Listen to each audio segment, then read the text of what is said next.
Now Joshua was old and advanced in years, and the Lord said to him, "You are old and advanced in years, and there remains yet very much land to possess. This is the land that yet remains, all the regions of the Philistines, and all those of the Geshurites, from the Shihor, which is east of Egypt, northward to the boundary of Ekron. It is counted as Canaanite. There are 5 rulers of the Philistines, those of Gaza, Ashdod, Ashkelon, Gath, and Ekron, and those of the Avim. In the south, all the land of the Canaanites, and the Mearah, that belongs to the Sidonians, to Aphek, to the boundary of the Amorites, and the land of the Jebusites, and all Lebanon toward the sunrise, from Baal-Gad below Mount Hermon to Lebo-Hamath, all the inhabitants of the hill country from Lebanon to Mizrapoth-Maim, even all the Sidonians. I myself will drive them out from before the people of Israel. Only allot the land to Israel for an inheritance, as I have commanded you. Now therefore divide this land for an inheritance to the 9 tribes and half the tribe of Manasseh."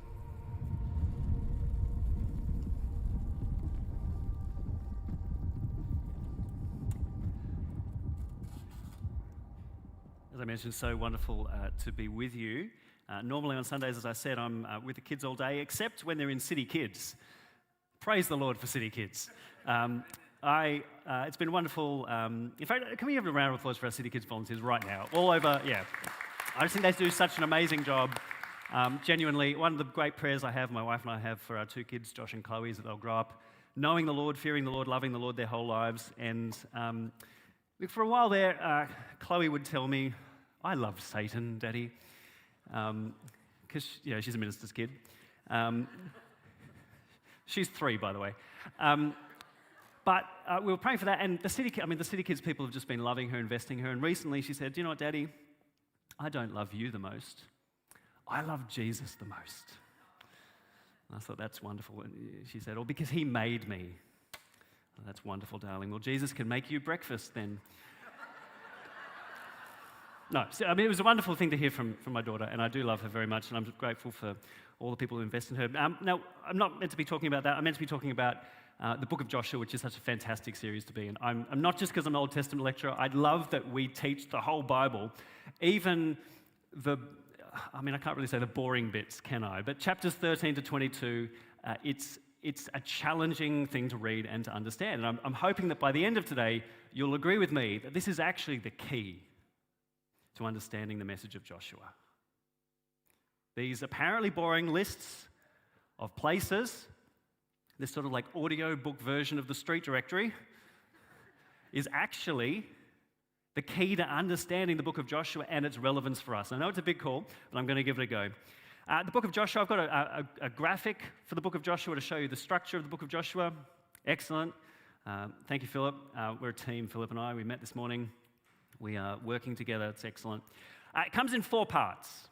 There's 4 parts of the book of Joshua. We've got the story of them preparing to cross into the land. Then we have the kind of exciting military stories in chapters 6 to 12 in that second section, where you have the Battle of Jericho and Ai and all the other places, the famous ones. But then chapters 13 to 21 changes gear a little bit. All right, so we've just come to the end last week. I listened to Dave Chiswell's sermon from last week as I was driving here. Cracker of a sermon, go back and listen to it if you haven't heard it. At the end of this section, the conquering section, they're really at a high point. They've achieved all they set out to achieve.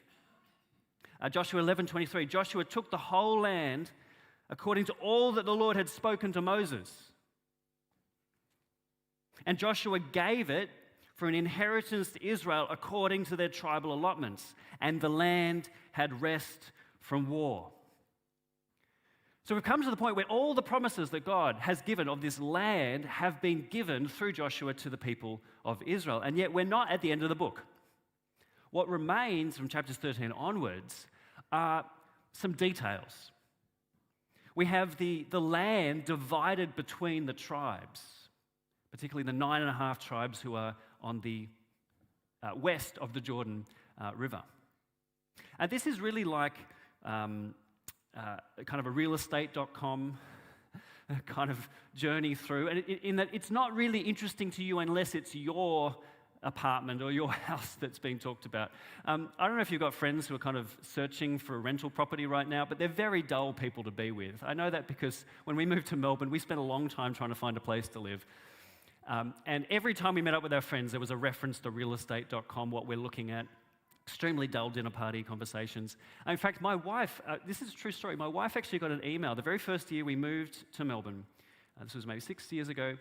She got an email from realestate.com congratulating her on being in the top 2% of Australian realestate.com users, having spent, and they listed this was a terrible marketing strategy because they listed how many hours she had spent on their app trying to find us out, how many properties she'd viewed, how many applications she'd tried to send out just to get a place to live in Melbourne. Anyway, it's very dull unless it's your land. Okay, unless it's it's like watching someone else open Christmas presents. It's dull only because we don't feel the connection to it.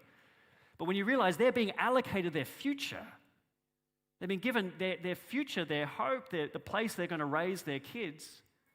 And these places may not be familiar to us, but they're hugely important for the people who come later, because that's explaining how they got to be where they are. So we have the land divided, all the tribes get their pocket. Imagine coming to Melbourne and you guys are going to live in Geelong, and you're the winners in that regard, aren't you? It's a beautiful place. All right? If you understand the place, it feels much more of a connection. But we also get a couple of other things. The cities of refuge. This is very important. If you accidentally kill someone, God makes a place where you can go and you won't be followed by the relatives of the person you've accidentally killed.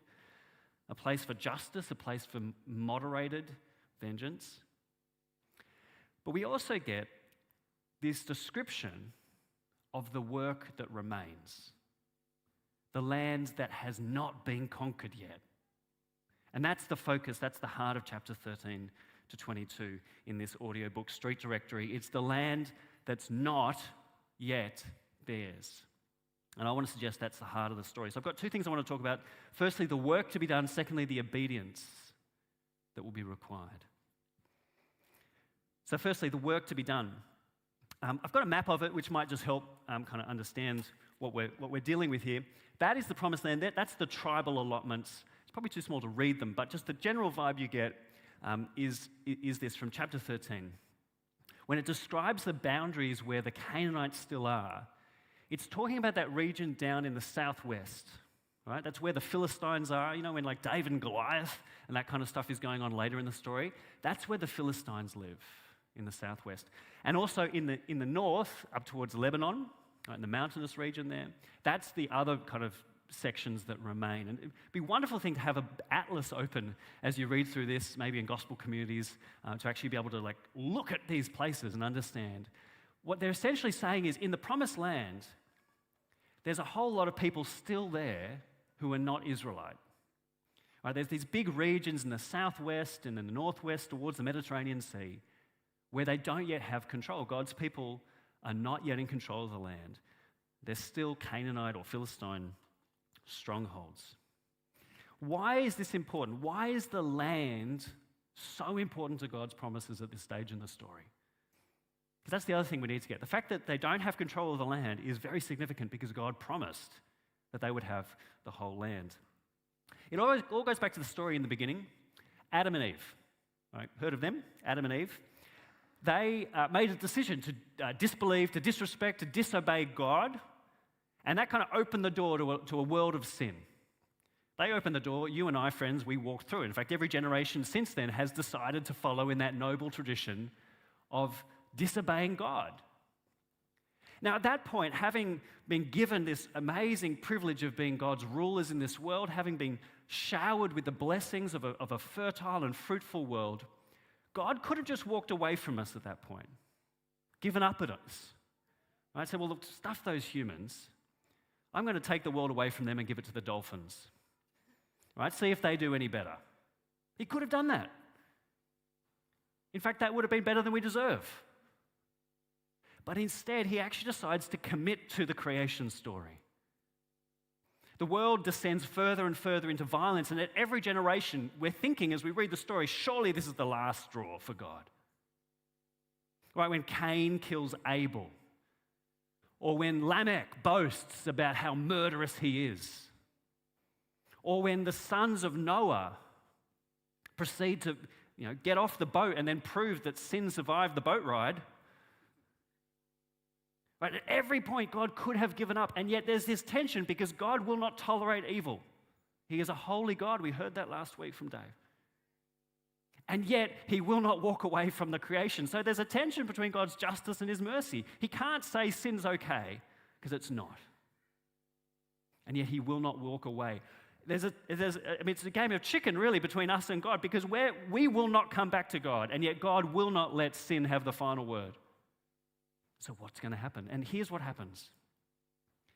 God takes one line of that family, one descendant of Noah, and chooses to start something new with him, with Abraham.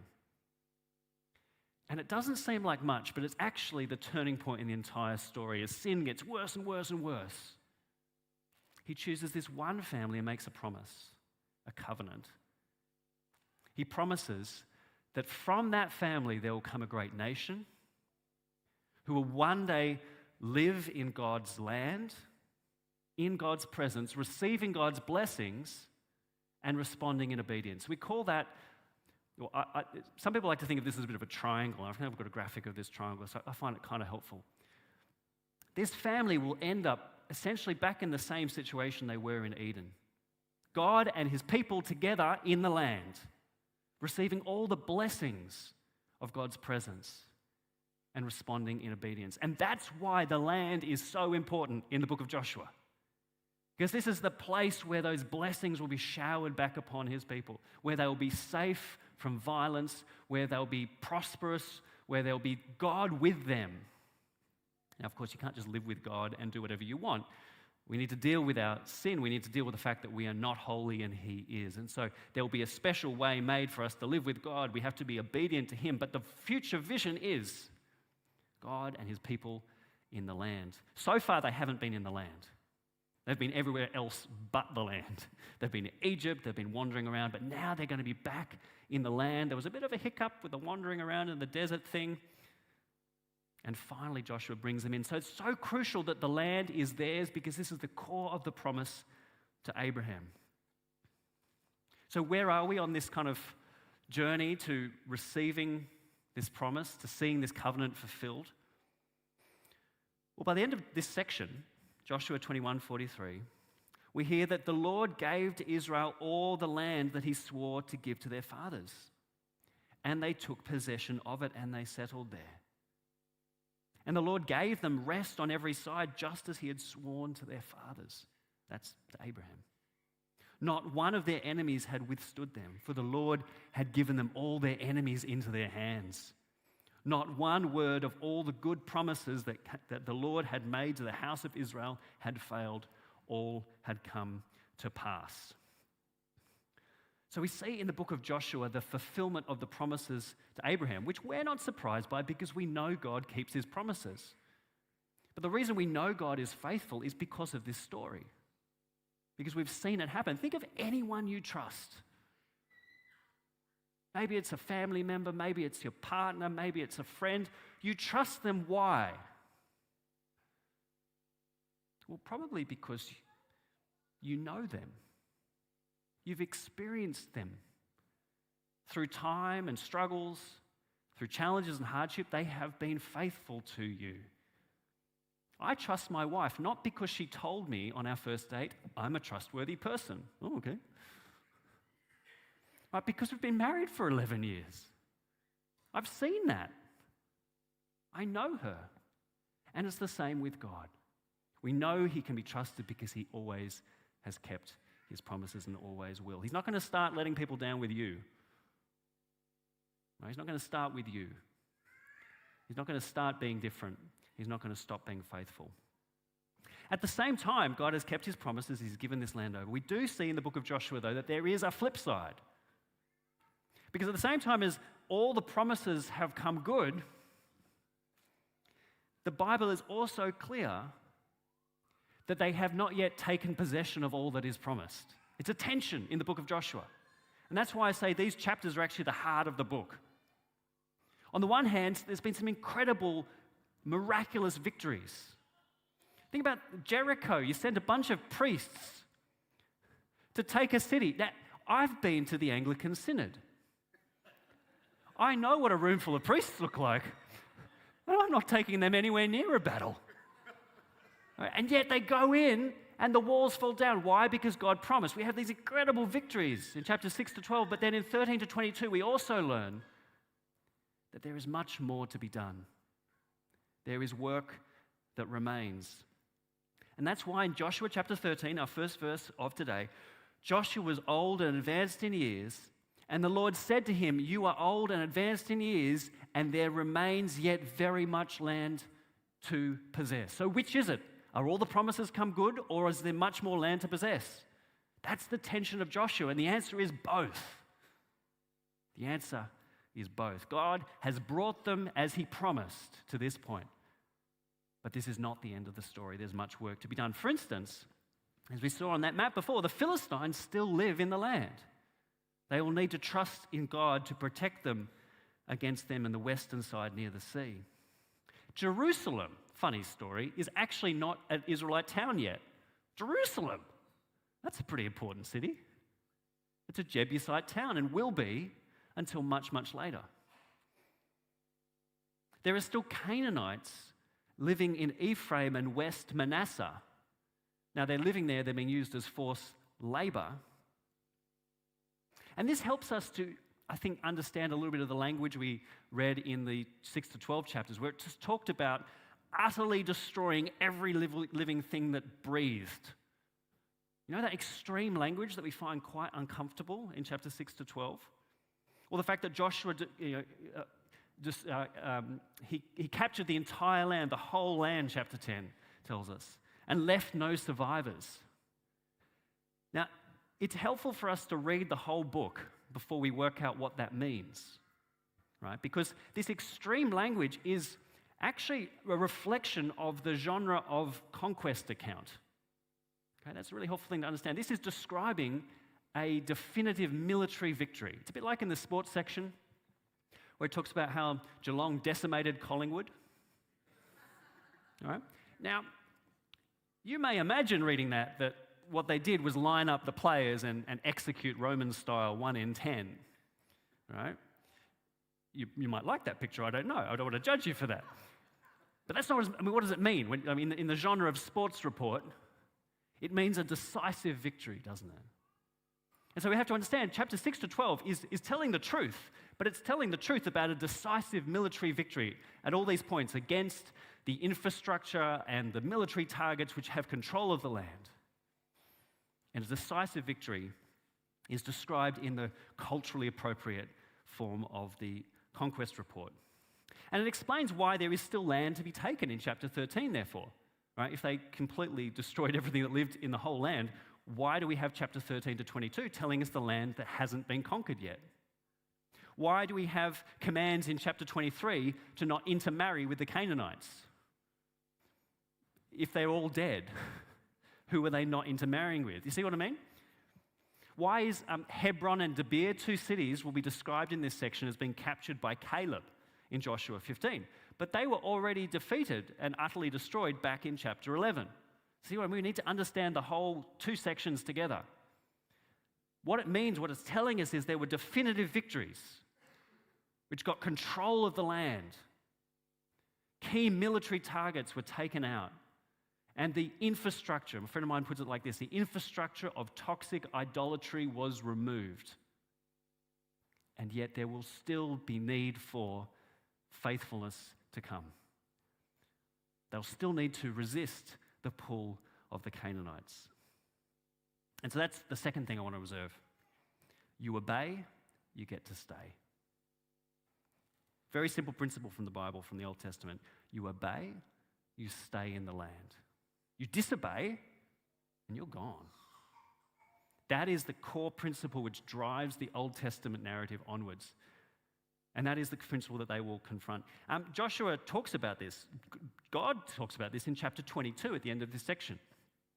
Only be very careful to observe the commandment and the law that Moses, the servant of the Lord, commanded you. What commandment? To love the Lord your God and to walk in all his ways and to keep his commandments and to cling to him. I love that image. Cling to God and serve him with all your heart and with all your soul. So Joshua blessed them and sent them away, and they went to their tents. This reflects Deuteronomy chapter 8, when Moses said the same thing. Be careful to follow every command that I'm giving you. Why? So that you may live in the land for a long time and increase and enter and possess the land the Lord promised on oath to your ancestors. And here's the thing, Moses spells out the opposite principle, the flip side. If you ever forget, says Moses, if you ever forget the Lord and follow other gods and worship and bow down to them, I testify against you today that you will surely be destroyed. Like the nations the Lord destroyed before you, so you will be destroyed for not obeying the Lord your God. You obey, you get to stay. And this is so important for us to see because it highlights that the conquest was never about God loving some races more than others. He just likes the Israelites more and he doesn't like Canaanites. No, God is impartial in his judgment. The same punishment that befell the Canaanites will come to them if they disobey. It also signals that victory is not because of the superiority of the Israelites. Just imagine those priests going around the city. It's not because they're stronger. It's not because they're more tactically kind of clever. It's not their superior weapons. In fact, quite the opposite. It's driven by God's covenant, and God's covenant is underwritten by two things, God's mercy and his justice. Firstly, by his justice, because God has kicked the Canaanites out of the land because he has judged them, because he has found them to be unjust, and he has no tolerance for sin. God has no tolerance for sin and idolatry. Idolatry is worshipping the wrong God in the wrong way, or even the right God in the wrong way. Point is, you only approach God on his terms, and they had not. But it's also underwritten by his mercy, because God's covenant to Abraham was never just about this one family. It was always about the whole world being blessed through them. The whole world would be brought back to worshiping God through this one family. It's a bit like a pilot light. I think of it like a pilot light. I found out what a pilot light was when my hot water stopped working one morning. You know this in your gas hot water? Anyone, am I talking right? You know what I'm talking about. You have a gas, you have hot water. Yeah? You hope you have hot water. And the reason you have that in a gas system, you have this tiny little light. Now it is a tiny little light, a tiny little flame. You couldn't heat a bath for an ant with that tiny little flame. And yet that pilot light is what gives you your fire in the morning for your hot water. If that pilot light goes out, then you're having a cold shower, friends. I don't know how to tell you. And Israel is like a pilot light for the whole world. The flame that keeps going in this family will one day be the whole world brought back to worshiping God. That's the plan. And if that light goes out at this point, if they stop worshiping God, if they fall into the idolatry of the Canaanites, if they pick up their bad habits and their creative worship is not a good thing, friends. Throughout the Bible, God is very clear. He's not into creative worship. Do you know what their creative worship was in Canaan? Child sacrifice. Maybe God will like this. No, he doesn't. Worshipping the wrong God or the right God in the wrong way, that kind of I'm not talking about the musicians, come on, they're great. God loves that. But the other type of creative worship where you're just making it up, idolatry, God has no tolerance for that. And so if that pilot light of Israel goes out at this point, the world is stuffed. The plan is off. They cannot afford to make peace with sin and idolatry. At this point, the descendants of Abraham cannot afford to fall into the practices of the Canaanites, because what you tolerate, you become. What you make peace with becomes your way of living very quickly. And it's too important for that. The hope of the world rides on this family. We, in our culture, tend to emphasize the quick fix, the immediate victory, the stunning conversion. But actually what we learn from the Bible is that lasting victory requires long-term obedience. I love that phrase. Is it Eugene Peterson who talks about Christian discipleship as long obedience in the same direction?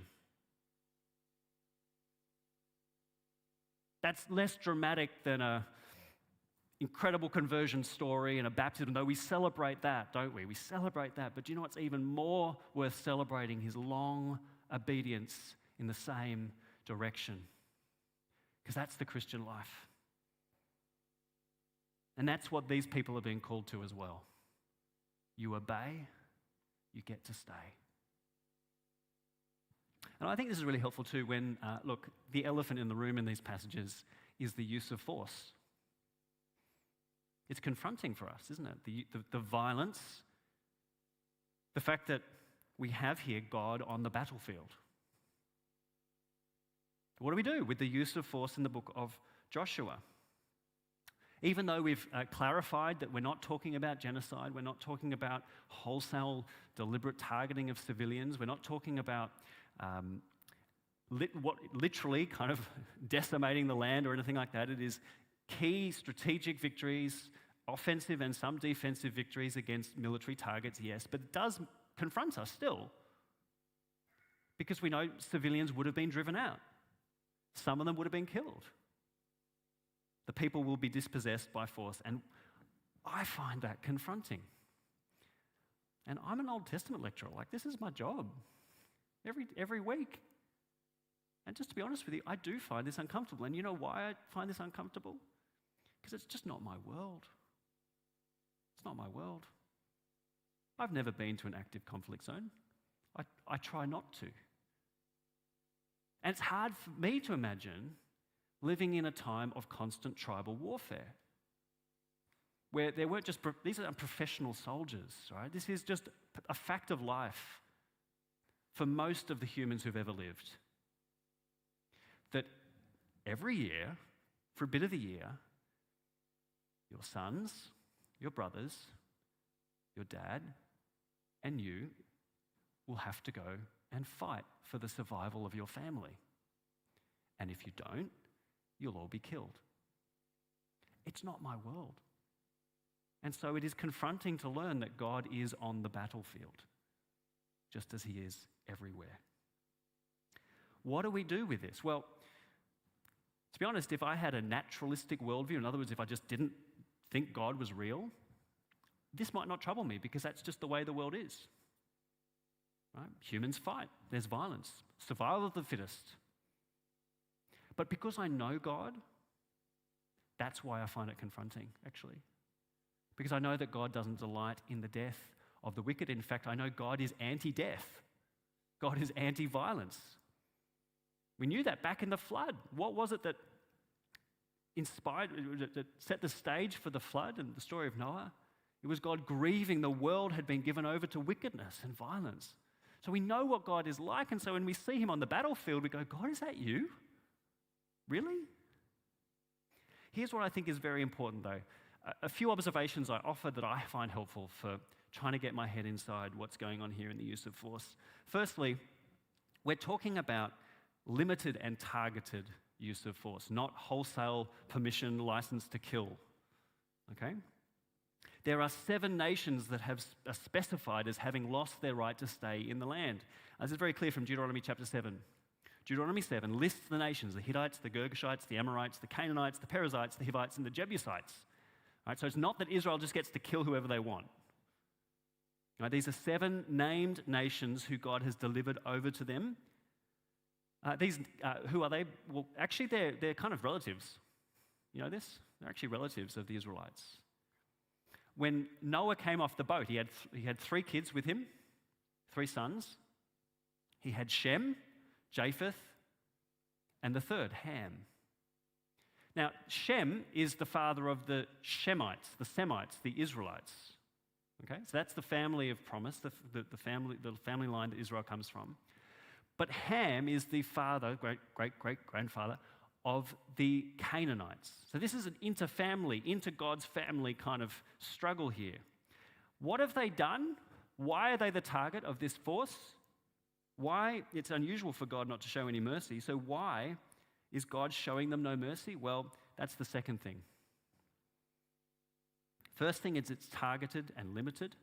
Secondly, the use of force is God's exercising his judgment, which is his right. In fact, it's part of what being God is.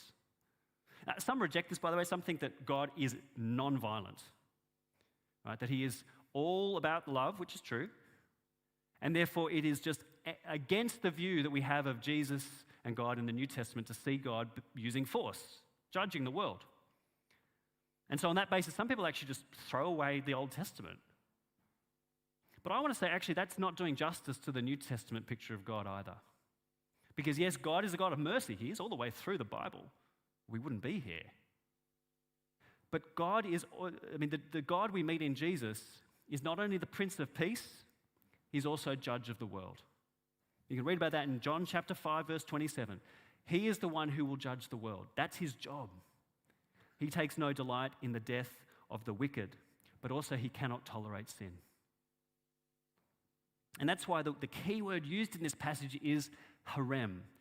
I'm allowed one Hebrew word per sermon contractually. I'm going to use it on this one. Harem. Because it's not holy war that they're called to here. That's a later Islamic idea. It's harem, which is handed over to God. It's devoted to destruction. And it's not just in war that this happens, right? In Exodus chapter 22, whoever sacrifices in your community, whoever sacrifices to a false god must be harem. Right? It's a punishment. It's God's judgment. And so when God says that they haremed, they devoted to destruction the city in Joshua 6, or later in Joshua 6 to 12, it's talking about God's judgment being brought forward on these people for a reason. And normally because of their idolatry. We know this right actually back from the beginning of the story. In Genesis 15, when God made this promise to Abraham, he said, you're going to get this land, but not yet. Why? Why can't Abraham just go in? Because the sin of the Amorites, Genesis 15, has not yet reached its fullness. In other words, God is going to wait. He's going to wait until they deserve to lose the land. This helps us to understand what's going on, why the underdog armed with a few priests is going to win a battle against a heavily fortified city. It also helps us understand why, earlier in the story, Achan, who is an Israelite, will end up being haremed, but Rahab, who's a Canaanite, will survive. It's not about racism. It's not about being on the right side of the battle. It's about whether you worship God. In fact, when Joshua meets the commander of the Lord's army, he asks him, hey, are you on our side? What does he say? I'm not on your side or their side. God isn't on your side. The question is, are you on God's side? So we learn in the book of Joshua that it's all about God's measured, last resort punishment in response to wickedness. I love where it says in Jeremiah that God has tears. Do you know this? God sheds tears. When does God shed tears? It's over the wicked. The wicked who cannot be brought back and so must be destroyed. Force is only ever a last resort. And the third thing to observe, it's God's judgment, and it's necessary now to protect God's pilot light for the sake of the whole world. Why bring judgment forward on these nations in particular? Right? God's letting all sorts of other nations get on with it. Why must these nations have their judgment brought forward?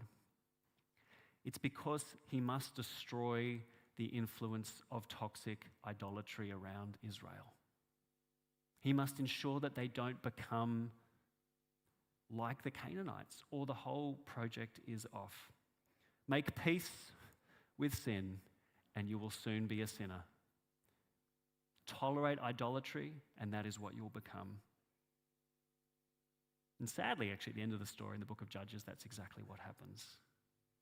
But for now, we know the violence is not the end of the story, and this is not the goal. The goal is actually to restore the whole world. Which got me thinking on the way here, what does that mean for us? All right, we're at the end of the story. Right? Spoilers, Jesus comes. What does that mean for us? What does that mean for us? Well, I think there's two things that are very similar in our situation. Obviously, it's different. But two things are very similar. And the first is we have work to be done too. The whole world belongs to Jesus. And yet, we long for a world that knows that. I love that we have set out from this church, actually, people on mission to spread the news of Jesus around the world. People are going to other parts of the world to spread the news of Jesus. Victory is ours, but the world doesn't yet know that good news. But I think there's also a message about obedience here. I don't just want to make this about victory out there.